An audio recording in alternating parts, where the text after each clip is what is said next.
Welcome back to another video. Self-hypnosis. You may expect that what I'm going to talk about today is how to hypnotize yourself and change beliefs, replace one belief with different kinds of beliefs. And that is not what I'm talking about. So if you expected that, then I'm sorry, you're in the wrong place.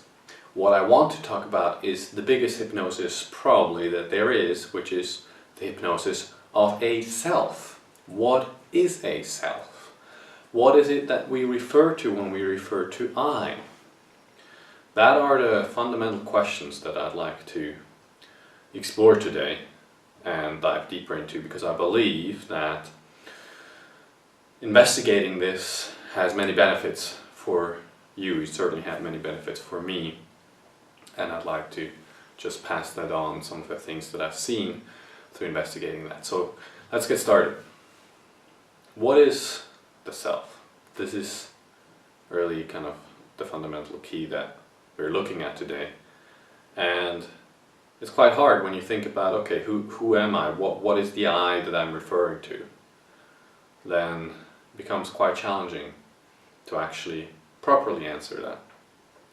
And of course you can make up all kinds of ideas about it, but I'd like to go to more kind of an experiential approach. And when we refer to I, there's something that we are assuming is constant. You were there when you were 5, and you were there when you were 10, and you were there when you were 15 and 20 and whatever age you're at right now. Whenever you had an experience, there was an I present. There's something that is constant when we refer to I. And so this is the presupposition, this is the basic foundation that we're exploring this question from, that there's something that's constant that we mean when we say I. And with that knowledge, a lot of things start to fall away, because you can look at your body, and your body today and how it was 10 years ago is different. It's different than when you were 5 years old. And yet that I was present when we were 5 years old and is present now. So you are not your body. That constant is not the body is changing. So the body falls away. Well, what about thoughts? Am I my thoughts? Well, again, thoughts, they just appear and they disappear. They are in constant flux, so you can't be your thoughts. That's like saying, you know, the sky are the clouds. Well, they're not the clouds. The sky's behind the clouds. Well, then we can look at feelings. Are your feelings? Well, again, the feelings completely fluctuate from moment to moment. They are not constant. There is not a feeling that's just always here. Sometimes you're happy, sometimes you're sad, sometimes you're angry. So you're not your feelings either. So the body, the thoughts, the feelings have gone away. Now you can look at your mind. Are you your mind? Well, again, the mind of a 5-year-old is very different than the mind of whatever age you're at right now. So you can't be your mind either, because that's not what's constant. So we can look at then personality. Are you personality? And again, you can see that personality can change over time, even just looking at different situations and how you behave in different situations. You will display different kinds of personality. And so you're not your personality. Personality is a concept, it's an idea, really. But it's not what's constant. It's not something that's there when you're 2 years old. Yet there was something there, it's an I.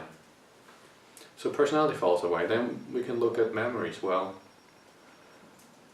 you might have times when you don't remember something and you want to say it, but it's not there.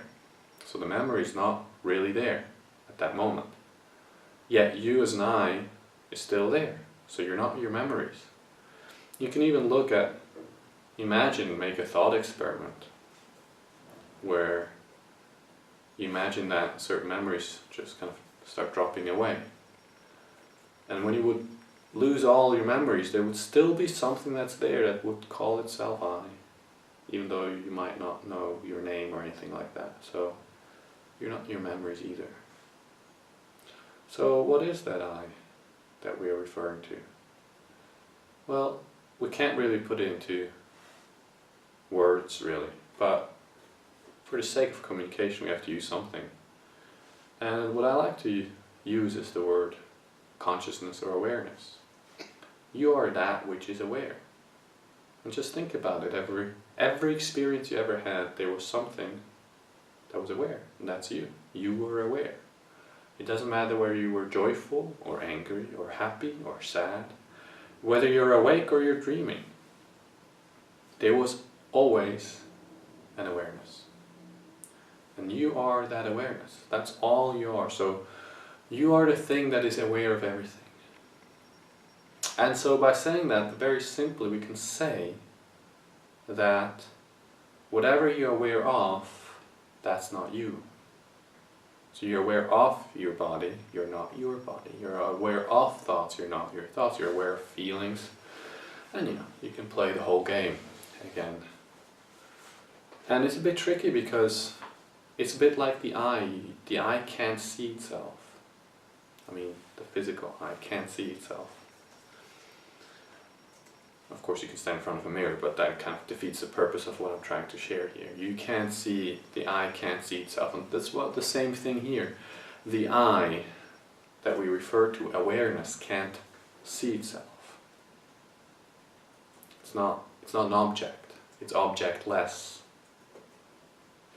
And when I started, well, the title of this video is Self-Hypnosis.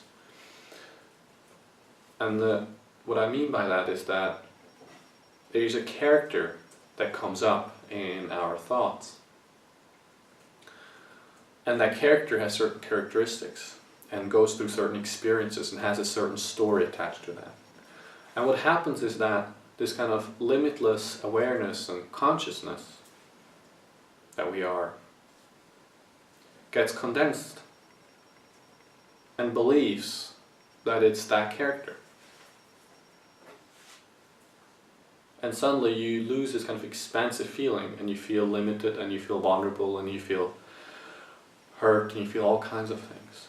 And that is the hypnosis that I'm referring to here when I say self-hypnosis. It's the hypnosis of that character that we have made up, that we believe that we are. We've made up a character and we try to keep up the facade for that character, mistakenly believing that that's who we are. While in truth we are that awareness. We are that which is aware of the character. We are the character. It's quite something that's interesting to experience. So if we take now a look more about how this plays out in daily life, you can sit somewhere quite peacefully with nothing much in your mind, and then a thought pops up. It might be a little movie where you see this character doing something like delivering a speech, and maybe that speech is not going well, and so that the movie's playing of this character failing and people reacting in a certain way. And instead of seeing it as for what it is, a thought, an illusion that was generated in the moment by the mind, it becomes something that we believe we are.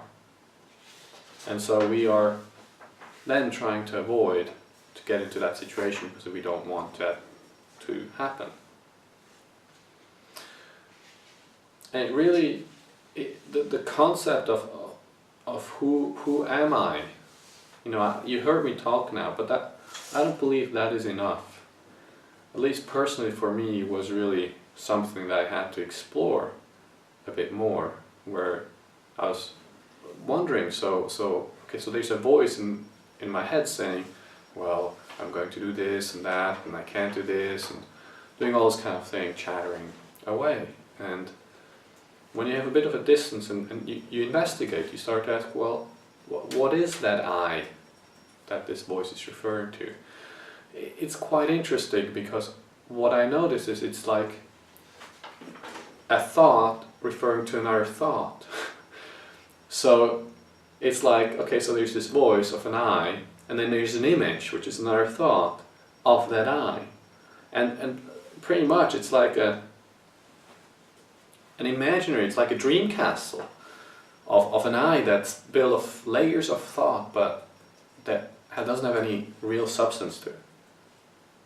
And it's actually the awareness that we are.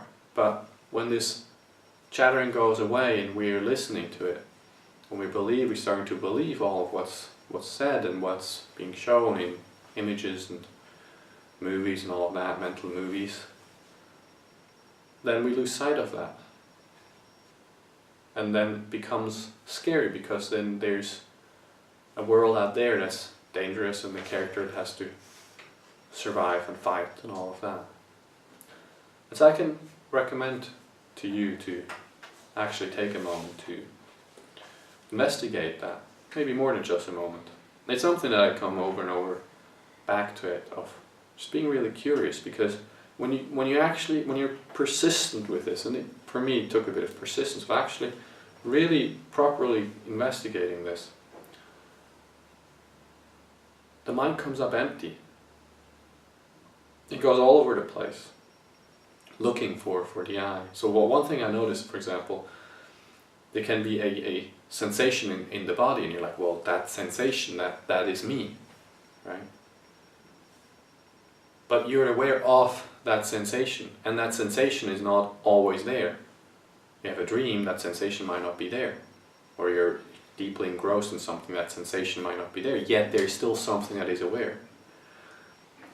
And so it is something that you need to be a bit thorough with and just look at the different corners. And what I can just tell from my own experience is that when you investigate that, and the beliefs that who and what we are, they start to loosen a bit. And with that, I personally just experience a bit more freedom, because those stories, they're not as strong anymore. It doesn't mean that they completely disappear, at least for me they haven't, but it does kind of help you step back and step out of that.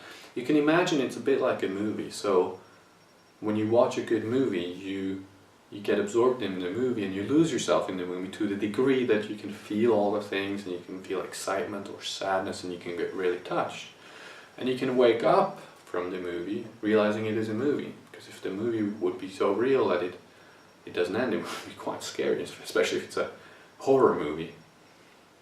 And that's a bit with our thoughts, and especially with this idea of a self, is that we can get engrossed really, really deeply into those stories and beliefs, and then we can wake up. And so investigating the idea of what is it actually that the I is?